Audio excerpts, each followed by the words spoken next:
Learning classes नालन में आप सभी का स्वागत है। आइए प्यारे बच्चों, आपको पिछले वीडियो में प्रश्नावली 5.1 के बारे में अध्ययन करा रहे थे, जिसके अंतर्गत 3 प्रश्न थे। तीनों प्रश्नों में छोटे छोटे क्वेश्चन दिए हुए थे।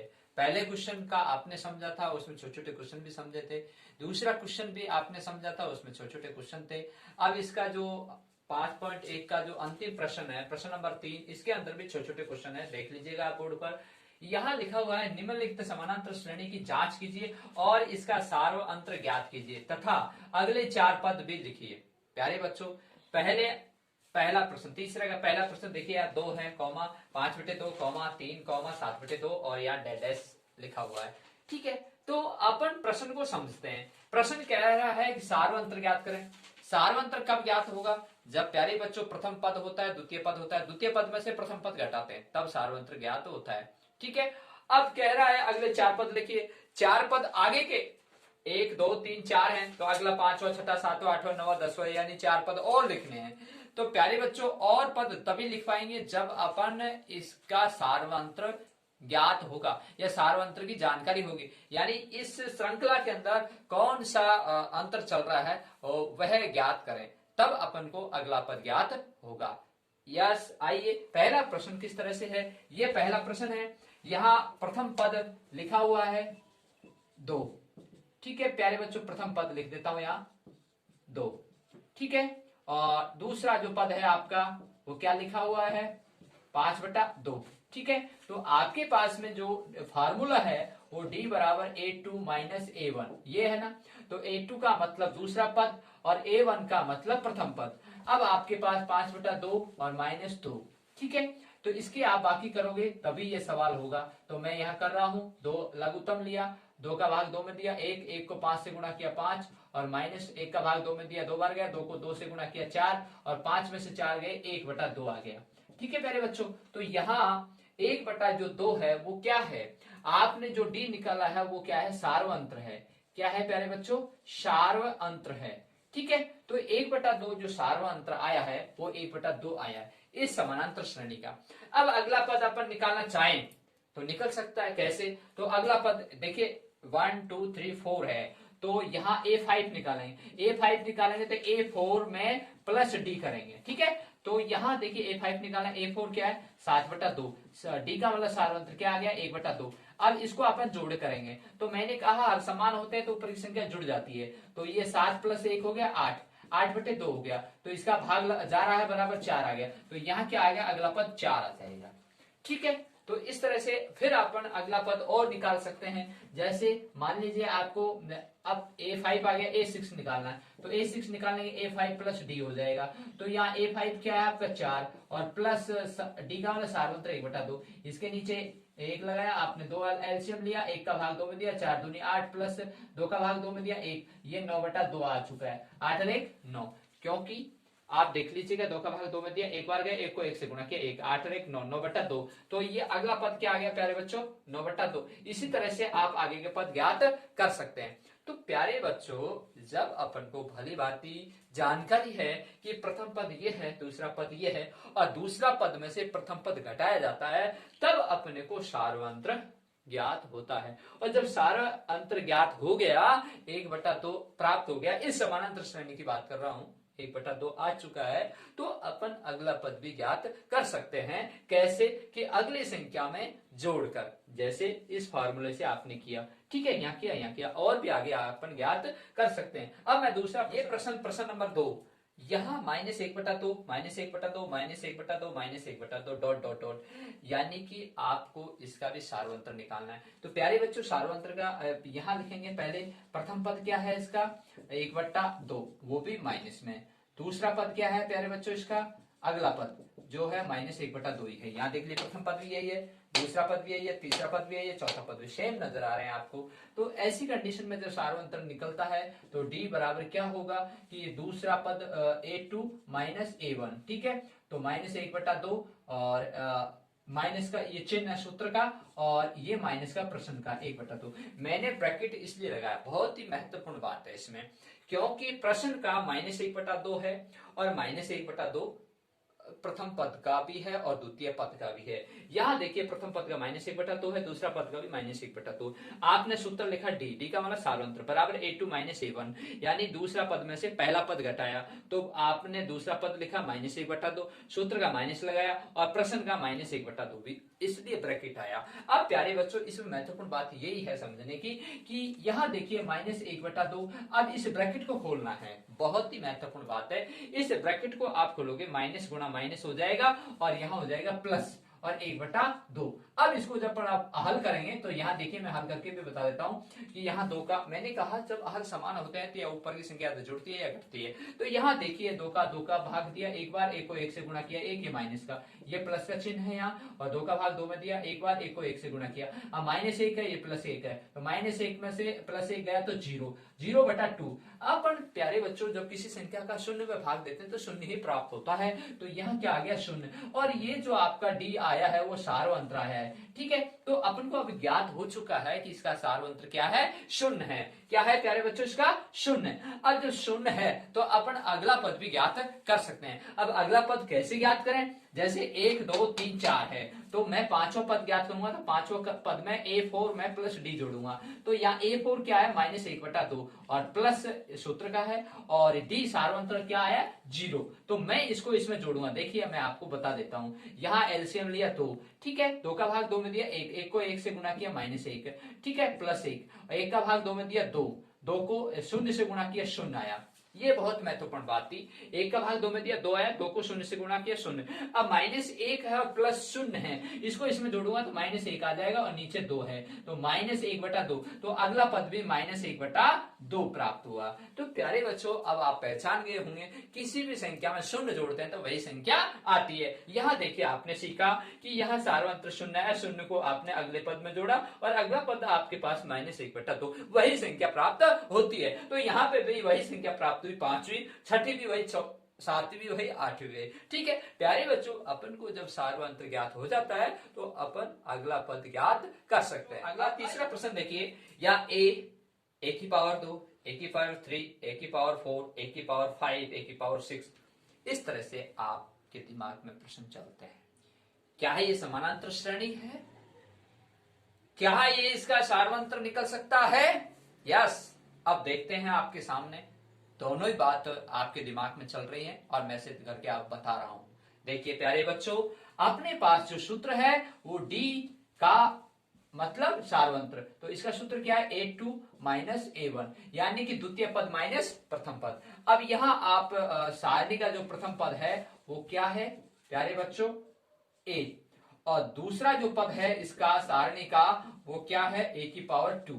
ठीक है, अब प्यारे बच्चों बहुत ही अच्छा प्रश्न है। अब आपको यहां स्पष्ट लिखा हुआ है प्रथम पद a है, दूसरा पद a की पावर 2 है।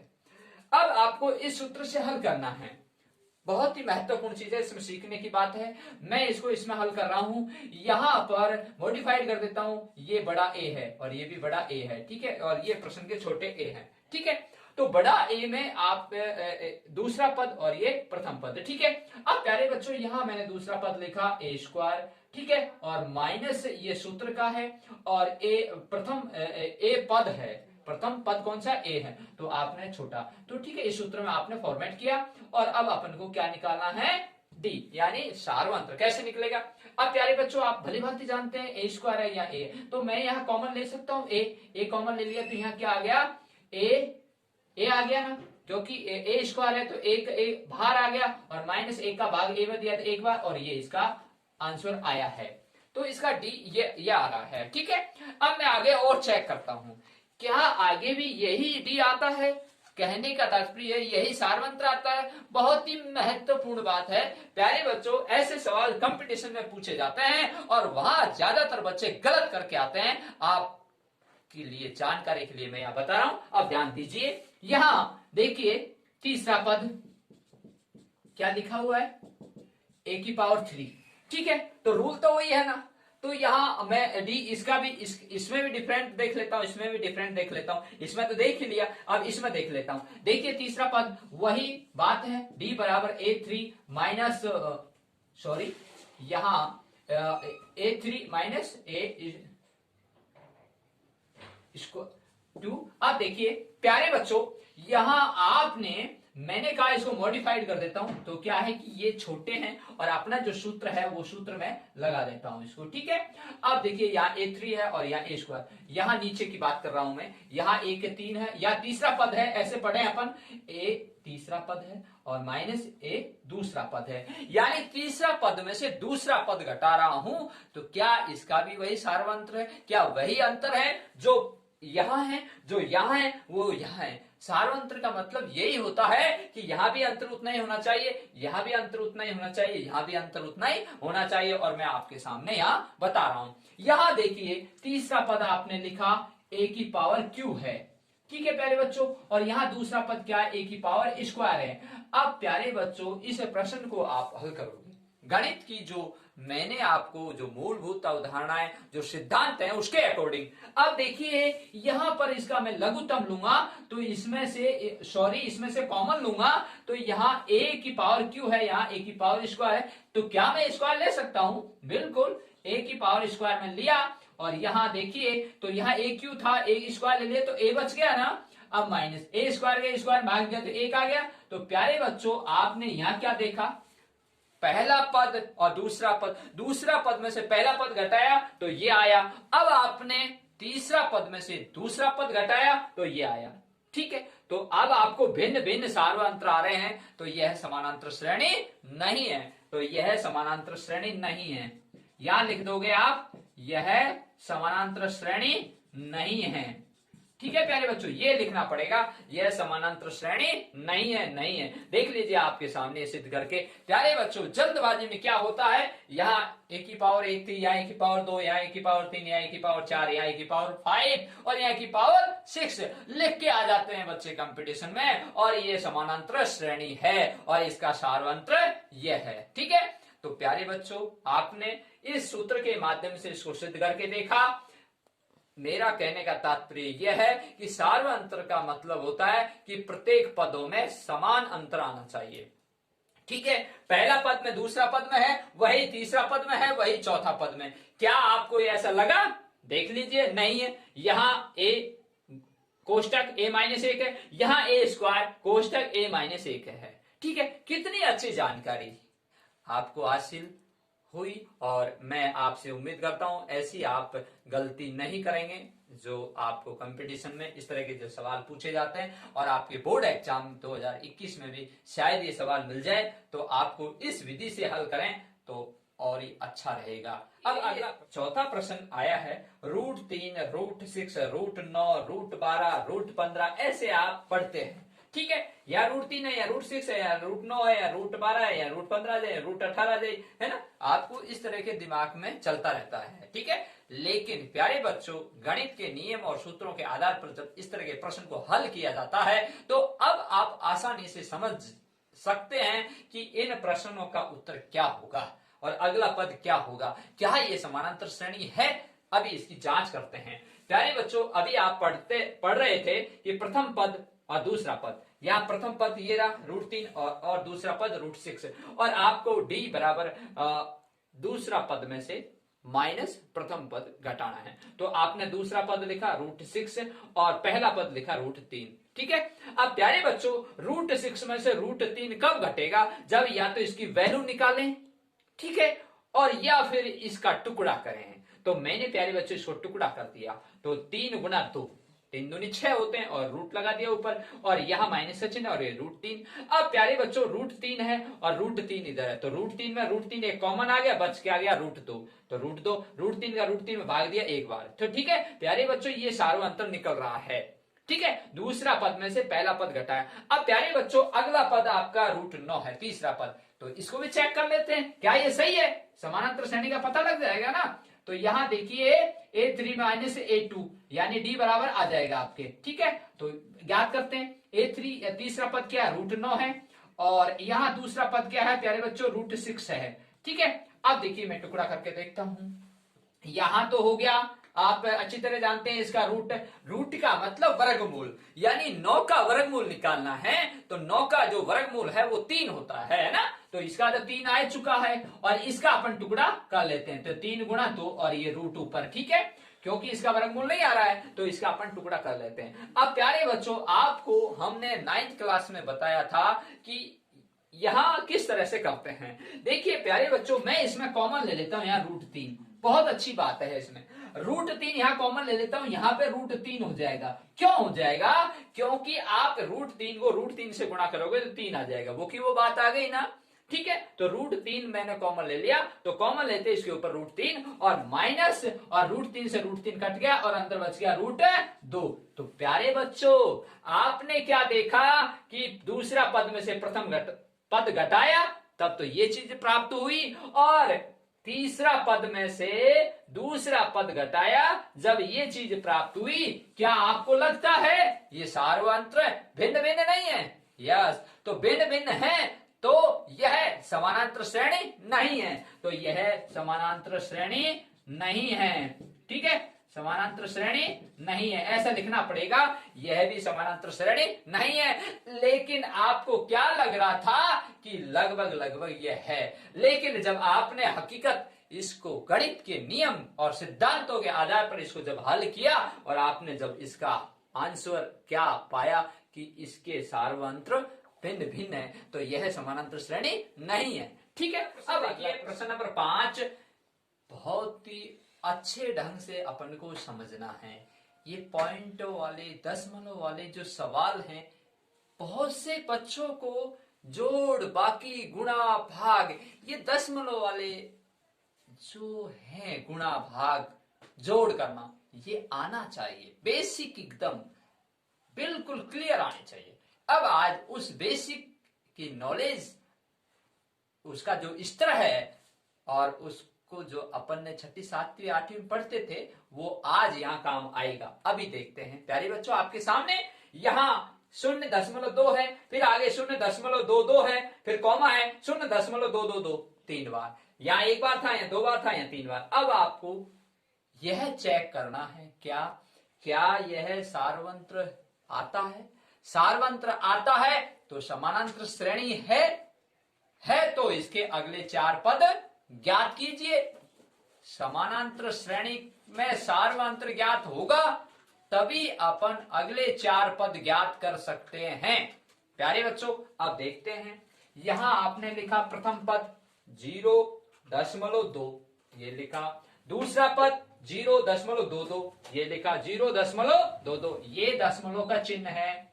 ठीक है, अब आपको सार्वंत्र ज्ञात करना है। सार्वंत्र ज्ञात करने का जो सूत्र है वो D बराबर A2 - A1, यानी कि दूसरा पद में से पहला पद घटाना है। तो दूसरा पद प्यारे बच्चों 0.22 है, माइनस प्रथम पद घटाना है 0.2। तो कैसे घटाना है, यही तो बात सीखनी थी आपको। यहाँ देखिए प्यारे बच्चों, यहाँ 0.22। ठीक है, मैंने आपको एक बात सिखाई थी कि दशमलव के नीचे दशमलव लिखें, तो दशमलव के नीचे दशमलव लिखा और दशमलव के पास में क्या संख्या है? 0 इधर, और दशमलव के फिर पास में क्या संख्या है?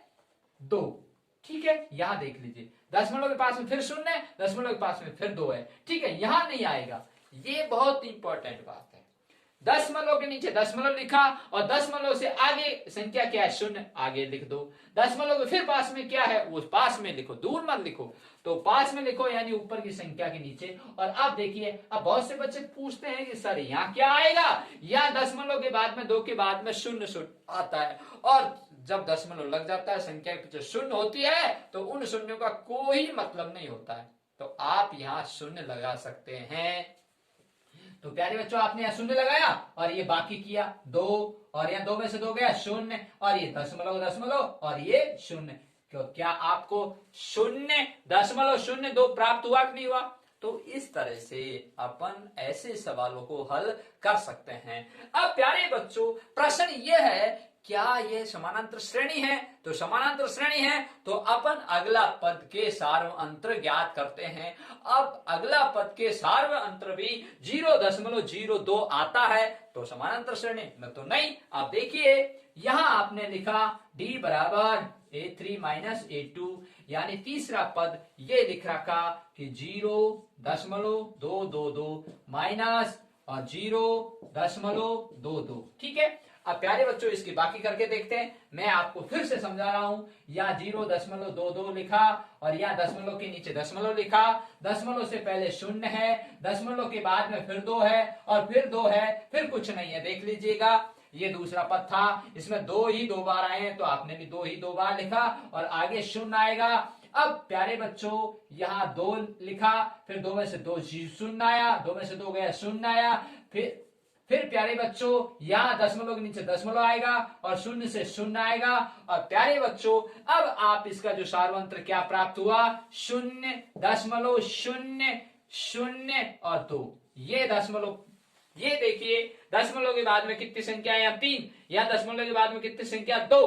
तो क्या आपको जानकारी हासिल हुई कि यहाँ सार्वंत्र भिन्न भिन्न प्राप्त हो रहा है। यहाँ देखिए 0.02 है और यहाँ 0.002 है। यहाँ देखिए कितना अंतर है। तो आपको अच्छी तरह भली भांति समझ में आया। प्यारे बच्चों, मैं उम्मीद करता हूं तो इस प्रश्न का जो आंसर आपने दिया वह यह है कि यह समानांतर श्रेणी नहीं है। तो यहाँ लिखा यह समानांतर श्रेणी नहीं है। तो प्यारे बच्चों, मैं उम्मीद करता हूं ऐसे प्रश्न भी कंपटीशन में पूछे जाते हैं और आप अभी से अपनी बेसिक यानी नींव मजबूत रखें, जिससे कि आपको भविष्य में कोई समस्या नहीं आएगी।